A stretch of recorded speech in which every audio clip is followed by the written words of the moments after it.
Hello everyone, welcome to your own channel. Today we will read Class 8 NCERT Chapter 1. The chapter's name is The Best Christmas Present in the World. मतलब कि जो best Christmas का एक gift होता है, जैसे कि तब क्रिसमस ईव आती है, हम एक दूसरे को गिफ्ट्स देते हैं, तो इस चैप्टर का नेम है कि जो बेस्ट क्रिसमस गिफ्ट है ना पूरे वर्ल्ड का, ठीक है। तो काफ़ी इंटरेस्टिंग नेम है, चलिए देखते हैं। बिफोर यू रीड हम पढ़ेंगे। There are some dates or periods of time in the history of the world that are so significant that everyone knows and remembers them.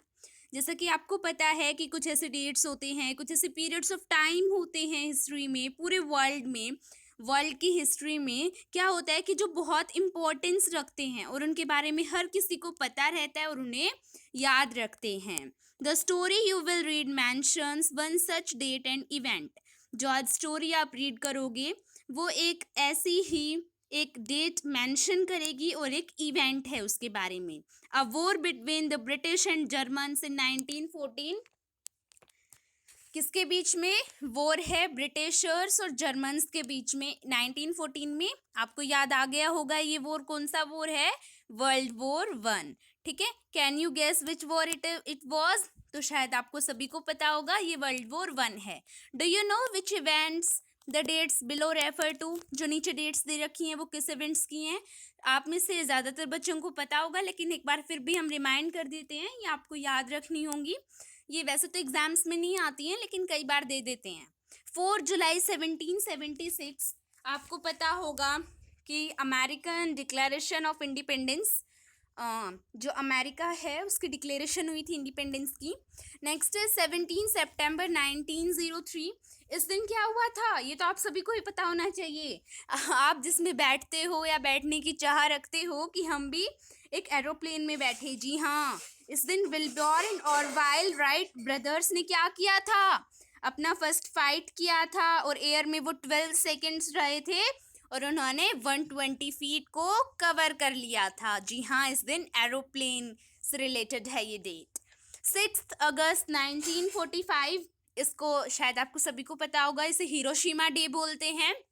इस दिन क्या किया था? एटम बम छोड़ा था हिरोशिमा पर। बहुत ही कहते हैं ना कि बहुत ही ऐसी मोमेंट्स हैं, ये सोरो मोमेंट्स हैं। 30 जनवरी 1948, ये भी जैसा कि आपको पता है कि एसेसिनेशन हुई थी महात्मा गांधी जी की हत्या कर दी थी। 12 अप्रैल 1961, इस दिन क्या हुआ था? यूरी ए गैगरिन, शायद आपको सबको ही सबका सुना पहचाना नाम है ये तो। इस दिन क्या हुआ था? यूरी ए गैगरिन क्या बने थे? फर्स्ट ह्यूमन बने थे अब पूरे अर्थ के चारों तरफ चक्कर लगाने के लिए। और एक नॉलेज की बात है इधर, जो उनका कैप्सूल था उसका नाम था वॉस्टॉक 1। क्या नाम था? वॉस्टॉक 1। ठीक है। नेक्स्ट 20 जुलाई 1969, इस दिन क्या हुआ था? ये तो आपको पता ही होना चाहिए। ये क्या था? इस दिन नील आर्मस्ट्रॉन्ग ने फर्स्ट टाइम मून पर पैर रखा था। The answers are on page 23। हाँ जी, इनके आंसर्स आप पेज 23 पर भी देख सकते हैं। वैसे हमने ये डिस्कस कर लिए हैं। आई spotted it in a junk shop in Bridport, a role top desk. मैंने देखा, मतलब मेरा ध्यान गया एक जंक शॉप पर ब्रिडपोर्ट में। ब्रिडपोर्ट एक जगह का नाम है, इंग्लैंड में है ये। ब्रिडपोर्ट में मेरा ध्यान गया, मतलब ऑथर बोल रहे हैं कि मेरा ध्यान गया ब्रिडपोर्ट में एक रोल टॉप डेस्क पर। The man said it was early 19th century and oak। जो मैन, यहाँ मैन किसके लिए यूज हुआ है? यानी कि जो शॉपकीपर है, शॉपकीपर ने बोला कि ये अर्ली 19th सेंचुरी का है और ये ओक से बना है, यानी कि ओक की लकड़ी से बना है।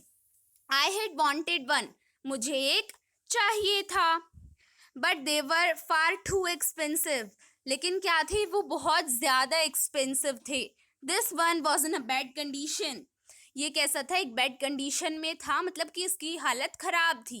The role top in several pieces, इसका जो ऊपर का जो रोल टॉप था वो सेवरल पीसेस में खिंडा हुआ था, मतलब कि टूटा पड़ा था। वन लेग क्लमजली मैंडेड, मतलब एक पैर को ऐसे बैंडेड, मतलब जोड़ रखा था वैसे ही, मतलब वो सीधा खड़ा नहीं हो पाता था। Scorch marks all down one side, एक साइड स्कॉच मार्क्स क्या होते हैं? जले हुए के निशान। क्या होते हैं? जले हुए के निशान। वो एक साइड पूरी तरफ जले हुए के निशान थे। It was going for very little money. ये बहुत ही कम पैसों में जा रहा था, मतलब बहुत ही कम पैसों में बिक रहा था। I thought I could restore it, मतलब कि ऑथर ने सोचा कि मैं इसे दोबारा से ठीक कर दूंगा। आई किसके लिए यूज हुआ है? ऑथर ने अपने लिए यूज किया है। It would be a risk a challenge, ये एक रिस्क होगा मेरे लिए, एक चैलेंज होगा। मतलब कि पक्का नहीं था कि ऑथर इसे ठीक कर पाएगा या नहीं कर पाएगा, but I had to have it, लेकिन मुझे ये लेना ही था। होता है ना, कई बार मन बन जाता है। I paid the man and brought it back to my workroom at the back of the garage. मैंने क्या किया? मैंने शॉपकीपर को पे किया और उसे अपने घर पे ले आया और वर्क रूम में चला गया, जो कि उनके घर के गराज के बैक में था। I began work on it on Christmas Eve.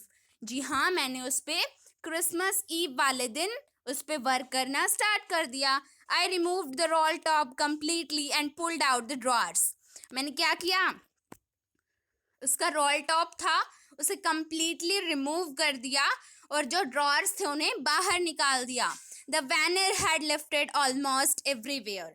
अब देखिए, वैनर क्या होता है? खराब लकड़ी के ऊपर अच्छी लकड़ी की तह, जो कि एक खराब लकड़ी हो जाती है। जैसे कि आपको पता है, ये जो ये टेबल की हालत थी वो खराब थी, लेकिन एक अच्छी सी लकड़ी की जो तह ऊपर होती है फर्नीचर के ऊपर, आपने अपने घरों में भी देखी होगी, टेबल के ऊपर होती है, जो सुंदर सी लगती है। इट ठीक है, वो लिफ्टेड ऑलमोस्ट एवरीवेयर, मतलब वो हर जगह से उखड़ी हुई थी। It looked like water damage to me, ऐसा लग रहा था कि इसे वाटर ने डैमेज कर दिया है, पानी ने खराब कर दिया है। जैसे कि हमारे घरों में भी फर्नीचर पानी से तो खराब हो ही जाता है। Both fire and water had clearly taken their toll on this desk. दोनों, आग और पानी ने अपना काम कर दिया था। टेकन देयर टॉल मतलब कि दोनों ने अपना अपना काम कर दिया था। उनका काम क्या था? फर्नीचर को खराब करना। दोनों ने अपना अपना काम उन पर कर दिया था। The last drawer was stuck fast.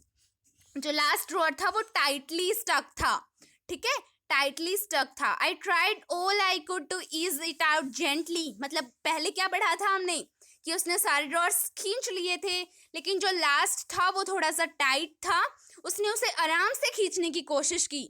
In the and I used brute force. And में क्या हुआ? मतलब उससे वो नहीं खींचा और लास्ट में उसने क्या किया? मजबूत ताकत का यूज किया।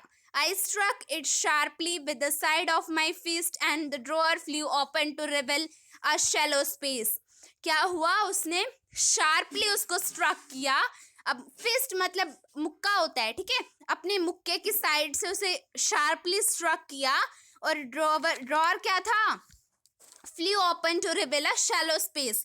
रिवील मतलब उसमें से थोड़ा थोड़ा स्पेस दिखने लगा, मतलब कि वो बाहर आने की कंडीशन में आ गया, मतलब वो बाहर आ ही गया, समझ लो, क्योंकि स्पेस दिखने लगा तो वो आ ही जाता है ना। इसके बाद है the underneath a secret drawer. उसके नीचे एक सीक्रेट ड्रॉअर था। There was something in there, उसके अंदर कुछ था, मतलब कि सीक्रेट ड्रॉअर के अंदर कुछ था। समथिंग इन देयर का मतलब है उसके अंदर कुछ था। आई रिच्ड इन, मैं उसके पास गया। इसका मतलब आई रिच्ड इन का मतलब यूं नहीं है कि मैं इसके अंदर गया, इसका मतलब ये है कि मैं, ड्रॉअर है उसके अंदर मैंने हाथ डाला and took out a small black tin box, और मैंने एक स्मॉल ब्लैक टिन बॉक्स को बाहर निकाला। Sellotaped to the top of it was a piece of lined note paper. Sellotaped था वो, मतलब कि ऊपर से सेलो टेप लगा रखी थी उसके ऊपर, और क्या था वो? एक लाइंड नॉट पेपर का पीस था। और and written in on it in shaky handwriting, और शेकी हैंड राइटिंग में लिखा था। शेकी हैंड राइटिंग का मीनिंग आप जानते ही होंगे, मतलब कि हिलती डुलती। जैसे कई बार लिखते हैं ना, हम बस में लिखते हैं, गाड़ी में लिखते हैं, तो वो हिलती डुलती राइटिंग आती है। तो हिलती डुलती राइटिंग में लिखा था जिम्स लास्ट लेटर, मतलब कि जिम का लास्ट लेटर रिसीव्ड जनवरी 25, 1915।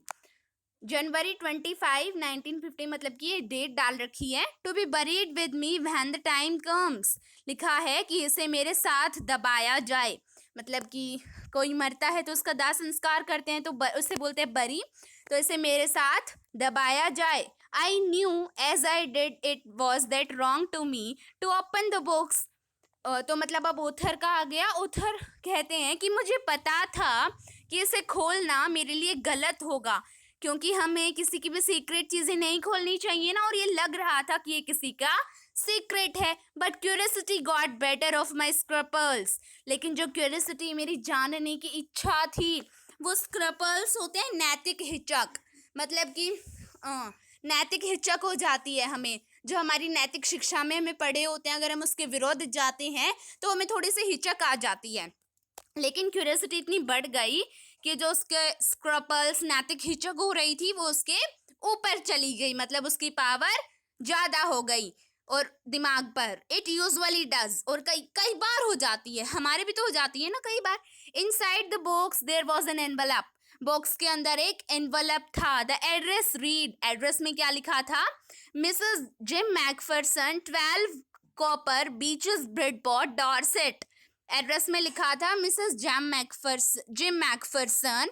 ये बेटा एड्रेस दे रखा है 12 कॉपर बीचेस ब्रेडपॉट डॉर्सेट, ये सारा इंग्लैंड का एड्रेस है, ठीक है। I took out the letter and unfolded it, मैंने लेटर निकाल लिया, मतलब कि ऑथर ने लेटर निकाल लिया और उसे खोल लिया। देखो, फोल्ड करते हैं तो बंद करना, और अगर अनफोल्ड हो गया तो मतलब कि खोलना। It was written in pencil, ये पेंसिल से लिखा था। And dated at the top, और ऊपर इस पे डेट डली थी December 26, 1914, ये इस पे डेट डली हुई थी। It was part 1 of the video. Thanks for watching. Please like, share and subscribe our video.